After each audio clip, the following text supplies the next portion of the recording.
1, 2, 1, 2. And that's the way that's going to go. Let's check the levels.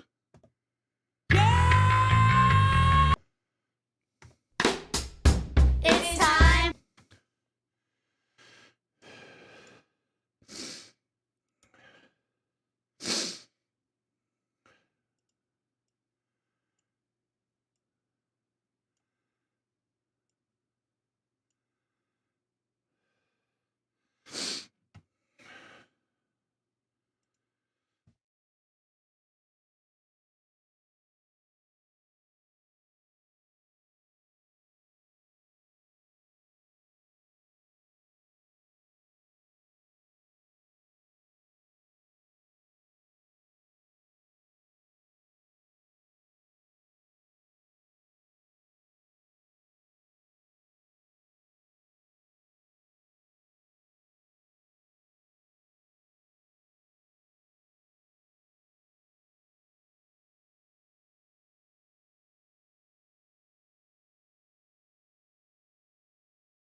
It's time for BGFG.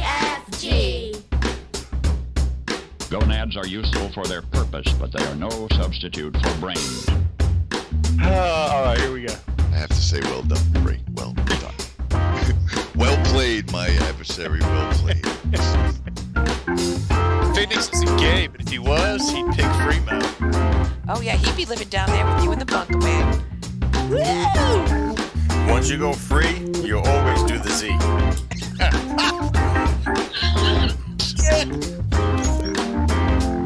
Like one day of not going to Duncan and you could get a controller, a new Xbox, possibly even a cord.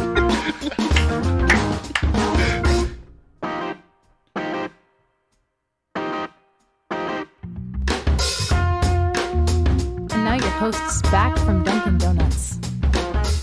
Welcome to BGFG episode 362. I'm your host, Chris Phoenix, and joining me, well, actually not joining me this week is Mr. Fremo Z. Because unfortunately, our show is late this week because I got the stomach bug and then I was feeling better and I'm like, all right, let's do this. And then he got the stomach bug. So, and we don't even live near each other. So that's freaking weird unto itself. But again, like we always say, brothers from another mother. And it's amazing how parallel our lives are. But he cannot make it. So I figured I'd get the show out. That way we can start fresh on Saturday to do a live show with Monday being the post date, hopefully. So we got a pretty big show this week that I want to kind of get to. We'll be able to run through it relatively quickly, I hope, and I hope you guys enjoy it. So let's get into this week's news. BGFG News. You heard it here third. So first up in this week's news is kind of, I don't know, it was a matter of time before anything. When it comes to antivirus, there really hasn't, and I wish Fremo was here for this, because there really hasn't been an actual virus, or even a Trojan horse for that matter, in years. Like a significant one. Is there still, are they still out there? Yes, they are, 100%. And if you don't back up your system, well, you should back up your system, but if you don't update your system and keep it up to date, you're gonna get caught with one of them eventually. So what even in our industry, what we usually recommend is, myself and Fremo recommend just being diligent online and using the built-in Windows Defender antivirus works fine. But if you're diligent, you're not going to get a browser hijack or malware or anything like that. Don't click on email links, things like that. But it was a matter of time before Kaspersky antivirus got banned, really. It's a Russian-based antivirus. It's called Kaspersky, if you haven't heard of it, and it's now banned. The FCC put it on the blacklist. They said it's a risk to national security. See, why? Because they're Russian? Like, this whole Ukraine-Russian thing, again, wish Fremo was here. This whole UK-Russian thing, I get it. It's a problem. It really is. But when you stop people from participating in, like, Special Olympics, Paralympics, Winter Games, Summer Games, anything like that, These people not only have nothing to do with what the government decides, but they have no voice in the government. It's just not a thing. So to ban them, antivirus is a good thing too. Now I get it.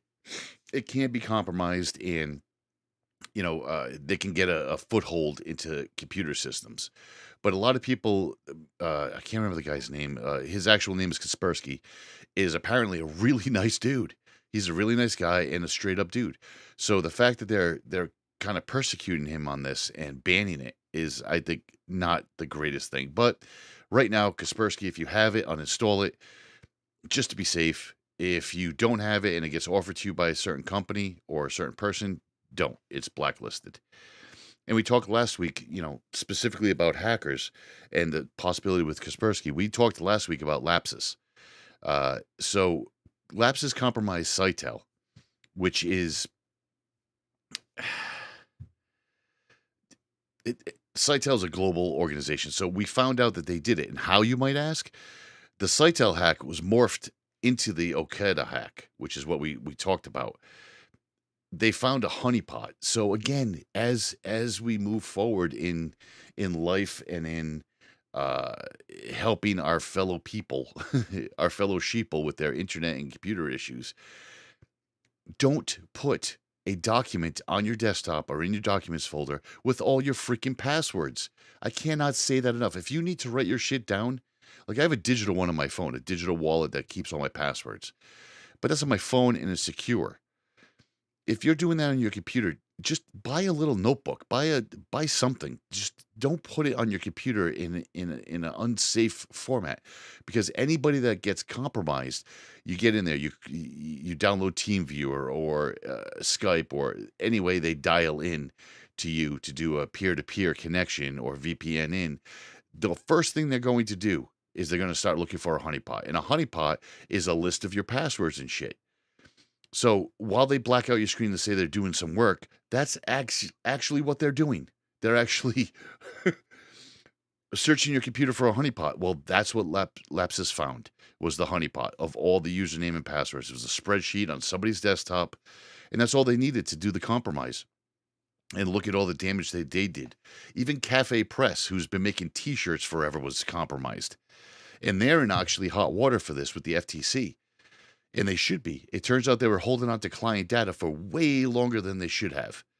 And we've said this on the show before, that is an actual problem. If you go to Joe's Pottery Shack and you give him your email address because you love his pottery and you want to get the latest newsletters on classes that he has, that's great. But when Joe's Pottery Shack closes and somebody walks up to him or emails him and says, "Hey, listen, we're a marketing organization out of whatever state." I mean, they can lie as much as they want. "We're a marketing organization out of your state to help the community, and we'd really like access to the email addresses. That way, we can shoot them some great information about local charity events that are coming up." And Joe goes, "Well, hell yeah!" And the guy goes, "Well, I'm going to give you $500 for your list." Okay, $500 for a list that I don't need or use anymore? Not a problem. That's how this stuff gets started. Cafe Press holding on to that data for longer than it should compromised people that really didn't have the rights to compromise. They ceased their subscription with Cafe Press. You shouldn't be handing out that information. And they're notified of the breach, but Cafe Press didn't do anything about it for 3 months. And that's just T-shirts, people. Like, this stuff is real. You have to be careful. That's why we always tell you, even on this show, use multiple passwords or use, even 3 different passwords, but use multiple email addresses. Don't ever give out your main email address. And if you're going to buy stuff online, go buy a vanilla card. Get one of those little MasterCard, Visa, like nothing cards, and put money on it and use that in your digital life. That way you're not ever compromising. If I do that, Fremo does that. If you hack into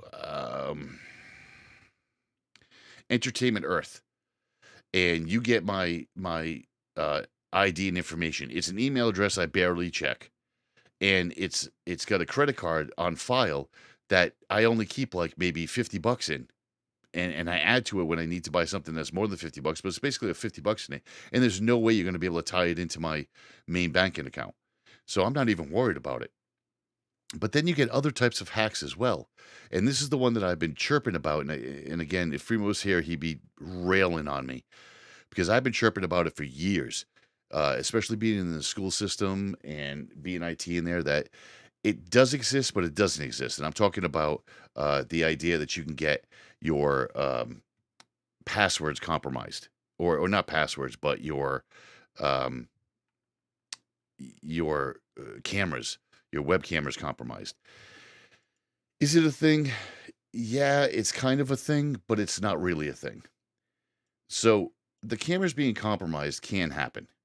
And the idea that it happened a couple of years back on school departments, that was kind of bullshit. You had one individual that had access to everybody's issued computers, and they were dialing back in to said IP addresses and activating the cameras. Wrong. On many levels, every IT person will tell you that is dead wrong. That is not something we ever do or even think about doing. It's just not something that's done. Waze is a company like Nest, like Ring, that makes web cameras. And now Waze has a vulnerability that allows somebody or anybody to see your camera. And that's actually a problem. Now, again, if you're putting cameras in your bathroom and in your bedroom, that's on you. But to put them in any other room, the way it happened last time that it made major news was somebody got hacked and they were talking back and forth to the kid on the camera in the kid's room. Okay, I see the problem. But at the same time, your password was friggin' password, man. You deserve to be hacked at that point. If you don't have enough common sense and you want to do this sort of thing, if you're jumping into the world of online connectability and cameras and voice activated things, you should have a proper friggin' password on your system.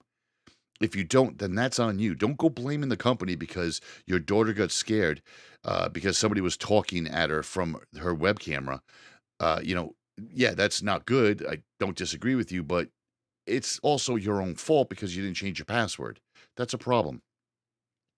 So Waze couldn't even fix their vulnerability at all. So instead, in January, they discontinued their Wave, I think it was version 1 camera.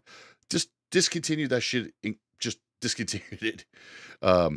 And that doesn't fix the ones that are out there, though, which is a problem. So if you are a Waze camera owner or you know somebody that has a Waze camera, just ask them what version it is, how long they've had it, and tell them that they need to go to their website and check on it and see if it needs to be retrofitted or replaced, because there's no fix for the original ones. The new ones have the better firmware. So even though I try to let people know that this isn't an all-time thing with the camera, I mean, it's not something that happens all the time, or with their data being handed over to Facebook. Facebook is definitely not helping because Facebook lies. And we've told you that in the show numerous times. Facebook's algorithm works very, very well. Really well. They can't even stop it from spreading disinformation. And how they do that is because the way the algorithm works, and again, it works very well. If you click on a news topic that you think is good, and let's say it's about the war in Ukraine, and you click on it and you share it with friends, that's going to spread. The algorithm, the more people that click on, the more people that put eyeballs on it, the more the algorithm's going to run it to the top and make it part of your main feed or one of your main stories in your feed. That's how the algorithm works well. Now, if there's misinformation or disinformation out there that says all McDonald's stores are closing as of next week, the more people click on that to read it, even if they know it's complete bullshit, the more people that click on it, the more it rises to the top. And Facebook can't stop it. Unfortunately, this also means that anytime you do something malicious, that can also have the potential to rise to the top. This is why most popular news, and I use that quotation of news, the popular news is mostly a lie on that platform. I mean, really, this is a serious problem. Again, we let you know so that you can let the sheeple know that you got to stop get your news off of Facebook. You just need to stop because the algorithm cannot be fixed at this time. They don't even know what to do. It's just continuously rising disinformation to the top. And I don't just mean like political or Ukraine stuff. I mean anything from Tide Pods and people eating them to cures for, hiccups. It's just all sorts of stuff. It's just really, really shitty that they do that. And I'm kind of pissed off about it. because Facebook started off as a place to connect with people, and it worked great. Unfortunately, it was abused, and the algorithm kicked in, and it just made things a lot worse. My account got hacked numerous times. My wife just got a message via her phone number just the other day, a text message shooting pictures that they pulled directly off of Facebook and said, "Oh, how do you, how about if I send you a dick pic? Will you talk to me then?" Like, this is disgusting shit. And this is the stuff that happens because it's constantly being compromised. And there's plenty of documentaries out there that you can find that show people manipulating the system on Instagram, Facebook, TikTok, manipulating the system to get what they want. They're ghosting people. They're taking their money. They're trying to get them to pay for plane tickets. There's all sorts of shit that happens. And they scam them all the time. And it's very, very, very difficult to do anything about it. It's just, get off of Facebook if you can. Freemo's not on Facebook at all. I disconnected my account, 6 years ago. I don't bother with that shit at all. I like Twitter. Twitter's got disinformation as well, but it's a lot easier to sift through that than it is on Facebook. So let's finish on a high note. And I mean that. I mean that literally. So the House has finally voted on decriminalizing weed on a federal level. And this is huge. It was a 220 to 204 vote. It needs 60 votes to pass in the Senate, and it could save $600 billion over the next 5 years of litigation. I can't even tell you, look into the statistics of marijuana arrests. It's pathetic. I know personally people that have gotten arrested, even if they did an overnight and got probation or whatever it was, for having a joint or having a dime bag. And it shouldn't be that way. It's not it's not a drug that can be, it's not a drug that's addictive. It's not even remotely close to being like a heroin, fentanyl, or cocaine addiction. It's nothing like that. They found marijuana in tombs in Egypt. It's been used for medicinal purposes. My wife has lupus, and she uses it for medicinal purposes at night to actually sleep, to relax the pain. I use CBD. I have my license. I use CBD for my knees. My knees are shot from 30 years of martial arts. I use that to take away the pain so I can sleep and walk and do what I need to do during the course of the day. So this whole thing of is a drug, and it's awful. The unfortunate thing is that though it passed in Congress, it needs to go to the Senate, which is just full of old curmudgeon sons of bitches. So it's going to be really difficult for that to pass, but they need a 60 vote to pass it in the Senate. And I just hope they do, because I'd like to see a lot of people get released from prison. There is a lot of people that are in jail because it doesn't matter if it's their third strike or not, and that very well could be. But when you get pinched for weed, that's just messed up. That's just messed up. All right, let's get into this week's music. And I thought it was pretty fun that I just found something that I think our age group, our Gen Xers, are going to really appreciate. This is a new single with a new singer from the band Skid Row. Sebastian Bach's out. They got a new singer, Eric Gronwall. And this is the new song. It's called Gangs All Here. Not too bad. Let's see what you guys think of it. You can hit us up on our email or on Twitter or right in the live chat. Just let us know what you think of it. It's Skid Row, Gangs All Here. And on the other side, we'll catch up with some stick style news. And for what it's worth, we'll catch you on the other side.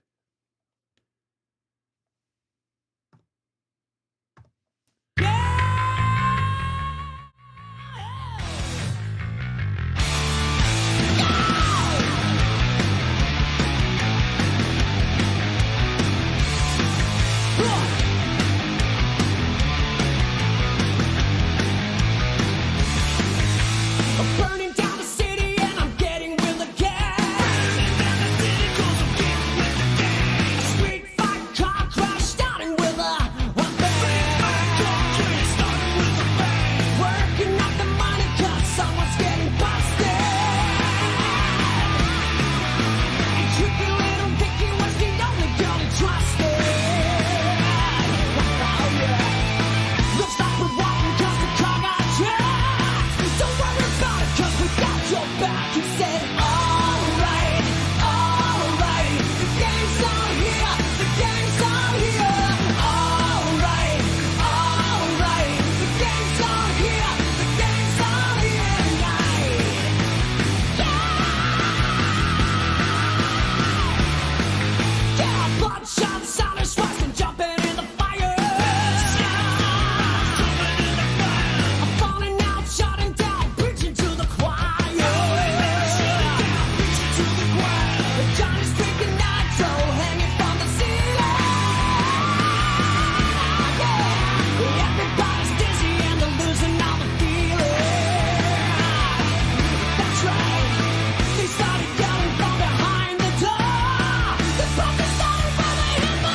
not too bad. New stuff from Skid Row.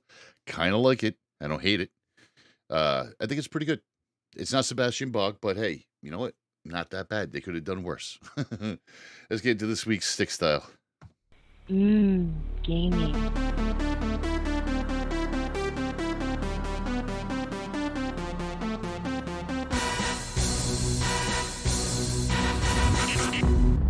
First up, as we always do, we talk about what beer we're drinking, and today I am drinking the Modelo Negro, the one that Fremo suggested. I think this is the second week in a row that... Is it the second week in a row? That I didn't have it when he was here. When he was here last, I didn't have it. But it is delightful. I think I'm really a fan of Modelo. I love lagers. I like Modelo a lot. It's a little bit more expensive, but I like it a lot. My go-to is Miller Lite, of course. I think it's a great lager. But the Modelo lager is so good. I think that the regular Modelo Especial is great for summer. It's a great lager for summer. I think the Negro is better for the winter. It's a little thicker, more like a Guinness type thing, but good nonetheless. All right, let's get into the GPU's news for this week, and I can tell you it's looking great, people. Looking great. I was at the store this morning, another store, not the one I work at, and I saw a 6600s, I saw a 6700s right on stock, 3 or 4 of them of each. Asus said that they're going to lower the import tariffs, and they'll keep the prices low. And that's going to really account for a lot. Asus makes a lot of cards, especially the ones they put in their own systems, but the ones they sell as well. They're really good cards. And they said they're going to keep the prices low. But don't forget that they were also the ones that raised the prices to begin with in January of 2021. They're the ones that raised the price and set the kind of benchmark for everybody. So the fact that they're lowering them is great. And the fact that the constraints are becoming a lot looser. We've had people standing around at our store, waiting in line for stuff that wasn't even available, like PlayStation 5s, Xbox Series, and cards. We've also been getting motherboards in, a lot of 590s, so it's looking really good. Looking really good. Unfortunately, there's some bad news as well, because E3 has decided they're officially going to be canceling for this year. And the funny thing is, the head of PR for Razer was the one that kind of dropped it. He got the email and then immediately posted it on Twitter. In January of this year, they decided to go from a live event to an online event, and now they've canceled the online event as well. The reason, they said, well, there really isn't any reason. They just didn't think that people are going to want to come. I mean, there's still some people getting COVID, though I feel that even at my job, the people that are getting staying home with COVID find out after their test that they actually have the flu. So this goes into the conspiracy that Fremo and I have talked about in the past. But the Game Developers Conference in San Francisco, several executives turned out to test positive for COVID. So I think they're using that as a base as to why they're not doing E3. They did say E3 will return in 2023 bigger and better than ever. And with no E3 this year, we're going to have to wait for the developer Crystal Dynamics to explain why Marvel Avengers is such a shit show.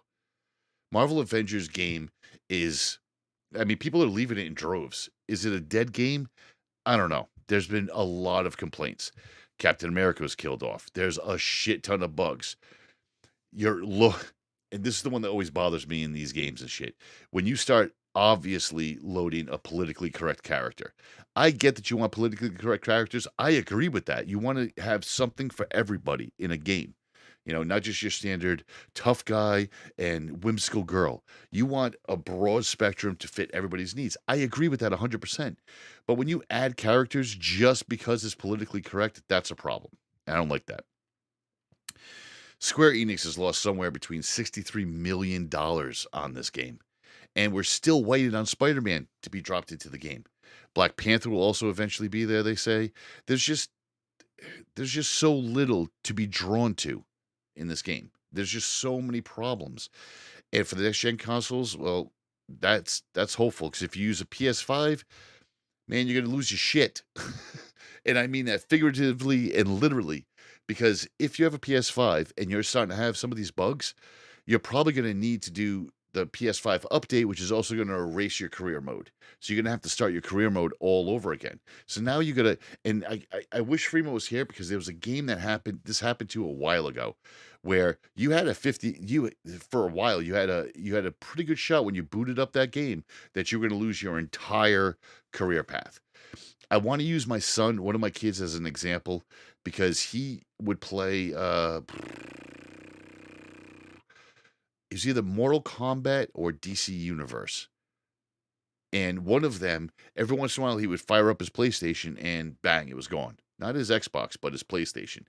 And his all his saves would be gone. He'd have to, like, of course, he's just adamant that he would get them all back. But still, you're going to lose your single player objectives on this. Your whole single player game save is going to be gone on Marvel Universe. And that's pretty shitty. You expect PlayStation and Sony to come a little bit more correct. And speaking of PlayStation, their subscriptions have changed. I don't know if you noticed, but right now on PlayStation, you're going to have the ability to change. You have two different subscription models. So right now you have PlayStation Now and you have PlayStation Plus. Excuse me. PlayStation Plus is very much like Xbox Live. And PlayStation Now is more like the online version. And I'm asking with inflection, but it's more like the suppository of all their previous games. Now we've talked on Stick Style before about how good PlayStation Now is, where you have access to every single one of the God of Wars. You have access to so much history PlayStation, and that's good. That's a good thing. And I was paying double for those. So you're looking at about $120 a year I was paying for PlayStation Now, which is the access to the internet and access to online gameplay, and PlayStation Now. Now with PlayStation Plus, you had the ability to get other games, kind of like Xbox Live, but not quite. They kind of misstepped all the time, and I think it was because they were developing this. So now, PlayStation Live, like Xbox Live Ultimate, is also available online. It's a little bit questionable. You can do something like I do on this computer. If I'm happen to be here and somebody wants to play, I use PlayStation Remote Play, which will log into and fire up your local networked PlayStation and utilize that. That works okay. It's not the greatest because now I understand why, because they've been working on this model. All of that is changing now. So the all-new PlayStation Plus model is this. You have PlayStation Plus. It's going to be known as PlayStation Plus Essentials. It's going to be $60 a year, and you're going to have your basic connectivity online, which Microsoft does not do as far as I know. Then you're going to have PlayStation Plus Extra, which is the same as Essentials, but they added the back catalog of games. It's going to be $100 a year. And when I say back catalog, I mean they're going to have a few of the games, and you're going to have cycling through, like in Xbox, you're going to have certain games that are like exclusives that are going to be abundantly available for that month. And you can download them and have them forever, that type of thing. But then you have PlayStation Plus Premium, which is the same as the previous two, but it's adding another 340 games. So it's not just adding PS4, PS5, and a couple of PS3 games. It's also adding PlayStation 2 and PSP games. And that's going to be $120 a year. You get online play, you get free games as long as you have the subscription, you get exclusive discounts, 100 gigabytes of online storage. All of that is great. It just depends. The way I see it is it depends on how much you like PSP and PlayStation 2 games. If you're a PlayStation person as opposed to an Xbox person, this might be beneficial because there's a lot of quality games on that older stuff. The PlayStation Plus collection is pretty sweet, though. You're going to have the Batman games. You're going to have Days Gone. You're going to have all the God of War games, of course. Mortal Kombat X, Uncharted games, Resident Evil games, and many more. So you're not going to be hurting for games to play. But there's no word on whether this is going to travel into the new VR2 that's yet to be announced for a release. I'm excited about that. I spoke about it before, and I'll say it again. The original PlayStation VR, I think, was extremely good for an entry-level VR. Extremely good.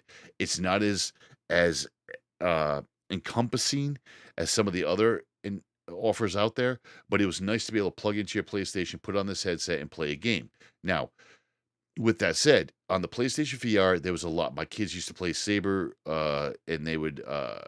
There's a Star Wars one that's really cool. Star Wars, those are all cool. What myself and other Gen Xers have said, and I've polled them that came over to my house, is what we did was we threw on the headset and put a chair in the center of the room, and we played Battle Tank.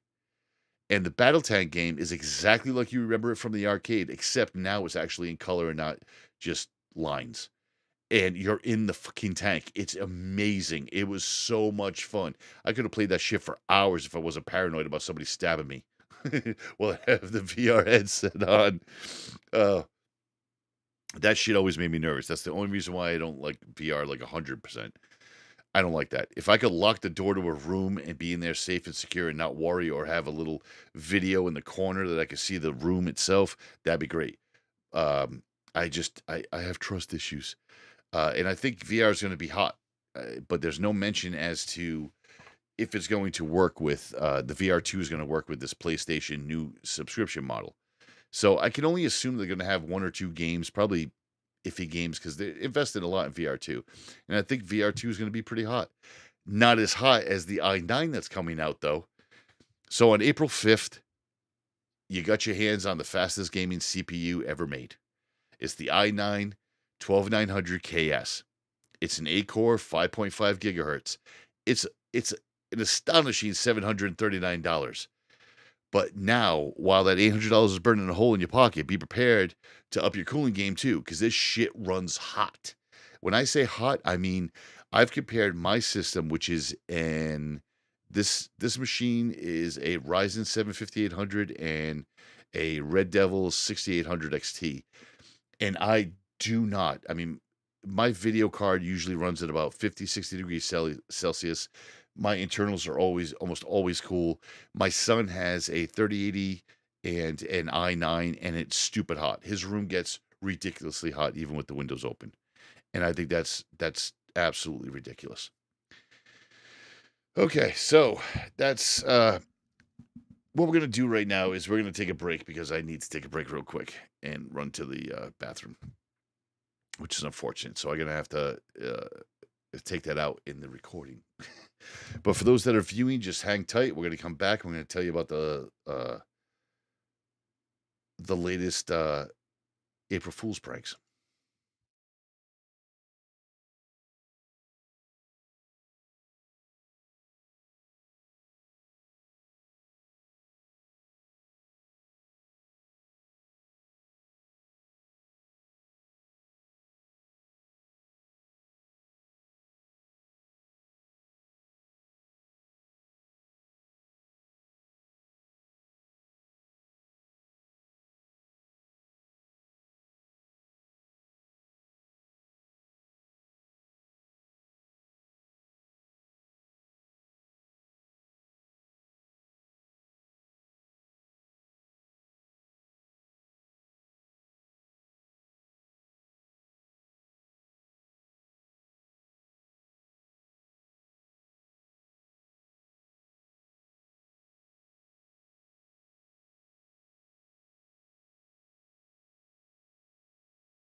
So the April Fool's pranks this year were really, really good. I got nothing but love for those.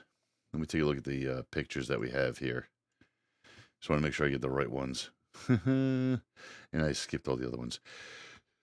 So, the pranks this year. Now, as you know, Fremont and I have talked about it extensively about how at the beginning of April, we don't really look at a lot of news. We're very cautious as to what news we pull. That's why a lot of the first week of April, usually the news is very old. I'm not going to lie. It's old because we can't trust anything that we see. So here's the best pranks that I found this year. And they're pretty cool. So HyperX. HyperX was the first one that I saw this year that came out with a grass keyboard. Really, really funny looking. And I love how all of these, whether it's Photoshop or not, they all take their time to do something pretty impressive. And I love that. And that's what I love about being a geek. And that's what I love about us geeks and us Gen Xers, is that they really kind of make it funny. HyperX had a grass keycap. As you can see, if you're watching the video, it's pretty funny. If not, you can just look it up. The other one that came out that I thought was pretty funny was NXT's or NZXT's H and, otherwise known as Hand, the portable gaming system. Again, it's very much looking like a Steam Deck, but you can pull out a whole full-size keyboard, which was pretty funny as well. The other thing that I thought was humorous was Twitch came out with a bunch of new categories on Twitch for watching live. They had things like chores, character creation, which I think is kind of funny because if you're a wrestling fan and you own any of the 2K WWE games, you spend an obscene amount of time creating a character. I've done it. Everybody that plays that game, every fan that plays that game does the same damn thing. They spend an inane amount of time creating a character.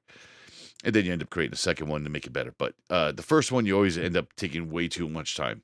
NXT Hand, NZXT Hand, pretty funny.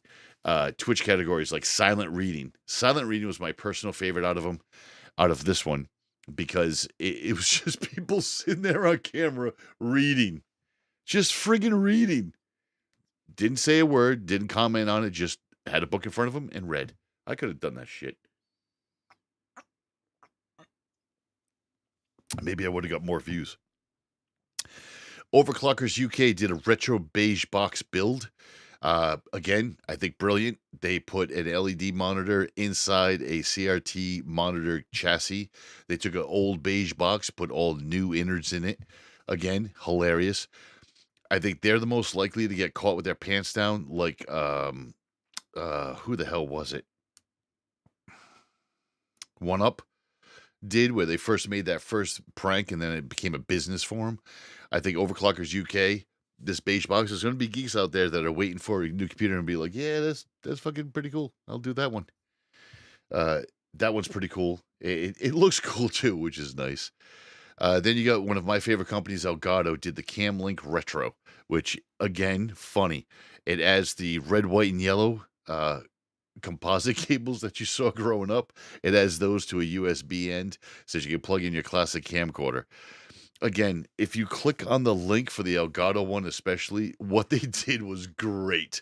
They shot video of like, hey, this is how you look now with an Elgato face cam, like the one we're using here now. And then they show a picture of like what it would look like. Excuse me, that same image in old 480i camcorder image. I think it's funny. You know, adding that grainy 90s look, I think that's hilarious. And I would do that. I would totally do that on the show. Or actually, I would do that in Stick Style, probably. I think that's funny. Sister company Corsair, another company that I love, did a one key called the K1. And they, again, went all out. They did it where it's one key that you can replace. It's got a USB connection. And of course, it's got RGB.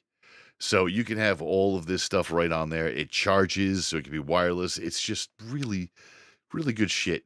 Razer took on the HyperSense suit, which is a suit with full control over everything.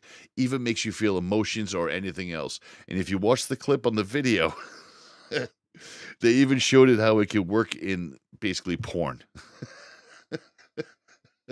which is great. Razer's another one of those companies. If they improve their software, I would recommend them right alongside Elgato and Corsair because Razer makes a lot of good products. I think their software is absolutely abysmal, but they make a lot of really good projects. And if you look at their company building is exactly what you think it should look like for a company like Razer that makes these cool ass products. Not necessarily the Sense suit because that's fake, but still funny nonetheless. They also had a Nintendo Switch stacker, which again, it's one of those things that it's a dock. It's the Nintendo Switch dock, and it's just got 12 holes for game cards. I think this one they should make. They should absolutely make it because if you could put 12 games in loaded onto the dock, so when you dock your Nintendo Switch, you'll have access to those games readily available as well. I think that's a great idea. So I think that one might get them in a little bit of trouble. The game Among Us, super popular game Among Us, got a horse mode. So all your characters became horses. Again, funny, love it. My personal favorite this year has to be the Rainbow Six. Rainbow Six allows you to take the MK7 gun and put every scope on it. If you're watching on video and you see the picture's pretty friggin' funny because it literally has every scope on it and it's awesome. And then the star of this year is going to be Goat Simulator. Their prank was that they're starting a Goat Simulator musical movie, and it's going to be directed by Steve-O.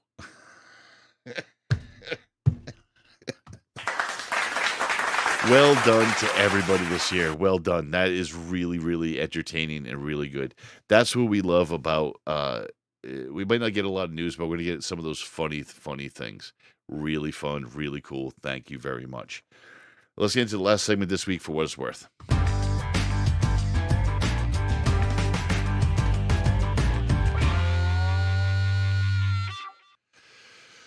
So first up in for what it's worth this week, which is basically our rant section, which is always entertaining, is me ranting on. In this case, I'm everyone's. So let me backtrack a little bit.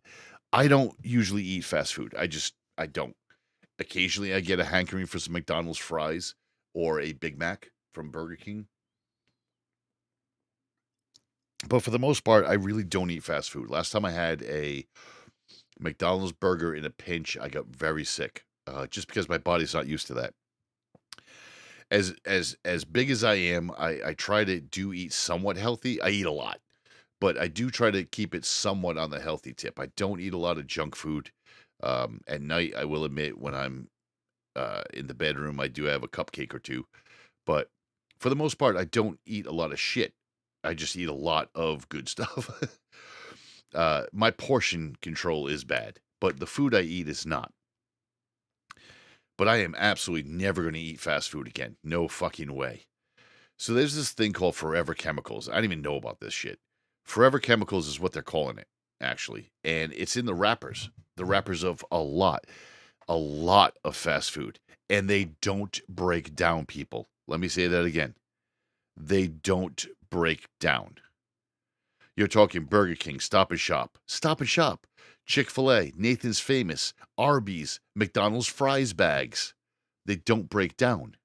They have what they call Forever Chemicals in them. And I think that's pretty shitty, man. That's really bad. And as you can see from the picture that we have up right now on YouTube, look at the picture. You're going to be surprised at what you see. They're Forever Chemicals. They do not break down. So when you thought that those particular bags or whatever they were biodegradable, they're really not. Now I'm notorious for saying, well, if I throw out an apple over by where the cows are, that's for the cows.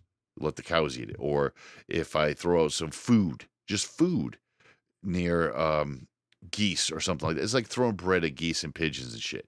Same difference.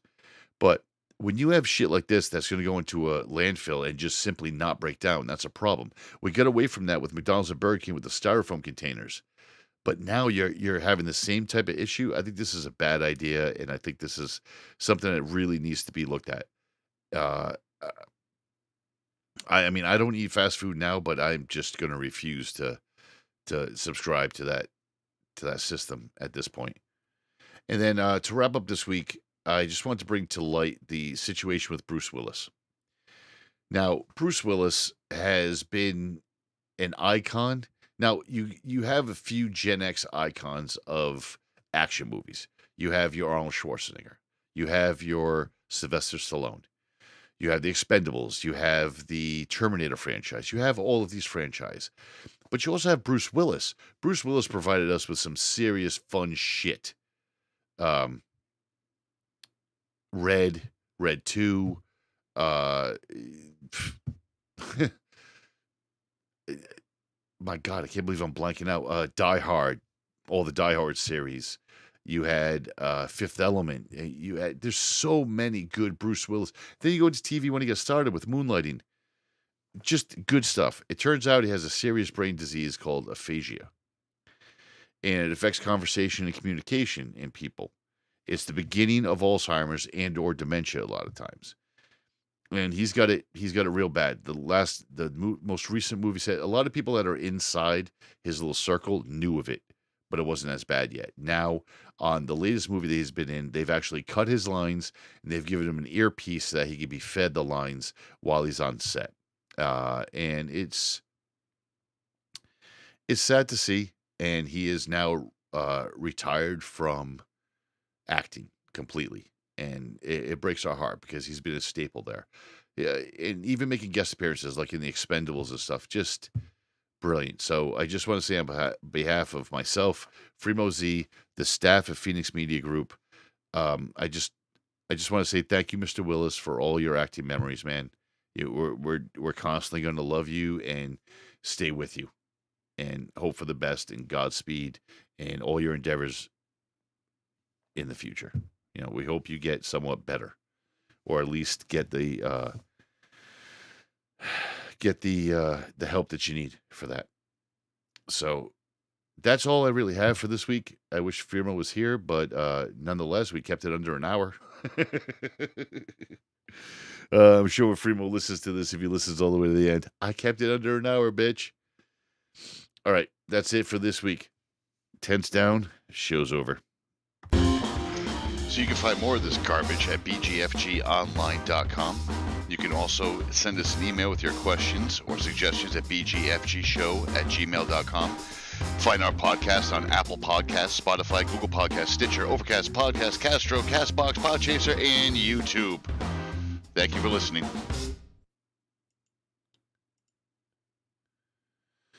All right. Thank you, everybody that was listening and watching. Appreciate everything you guys do. Don't forget to send us emails, questions, suggestions, anything you want to do. Reach out because I guarantee you'll be heard on the show. On behalf of myself and Fremo, that's it. We're